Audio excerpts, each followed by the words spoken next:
Buongiorno e buona domenica. Io mi faccio una bella genovese. Non volete fare pure voi? Piede, carta e penna e venite a presa a me. Carota e qualche cipollina.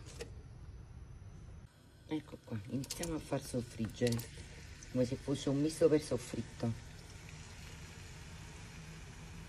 Un po' misto, cipolla rossa di Tropea con la ramata di Montoro.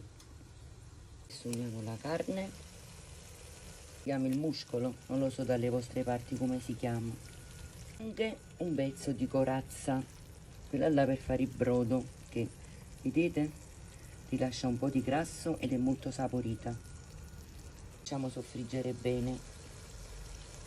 Adesso ci caliamo tutte le cipolle, ecco qua, così, il concentrato di pomodoro, sale, bicchiere di latte, una patata,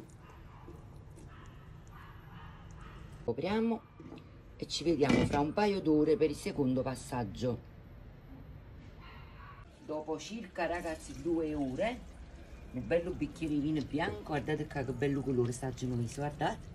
E di qua ho fatto un bel ragù con le polpette, perché chi avevo cotto e chi avevo crudo, chi avevo genovese e chi vuol ragù, e quindi io li metto tutti d'accordo.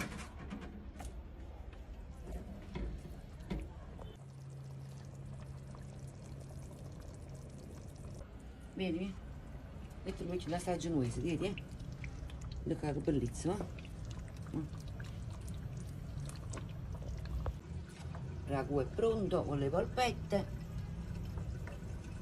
e ci vediamo dopo nella seconda parte. Vieni. La mortera genovese e il zito spezzato. Ecco qua. Allora, mi avete chiesto perché metto la patata e il latte, perché la patata e il latte vanno ad assorbire tutti gli acidi della cipolla. Poi la patata si è squagliata e ha formato anche una bella crema, guardate. Ora la mettiamo qua, vedete?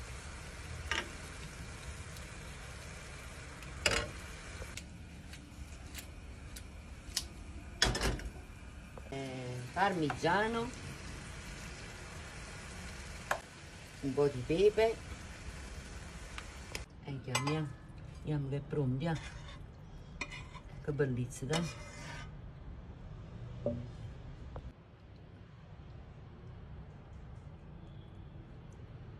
Andiamo, e che profumo, mamma.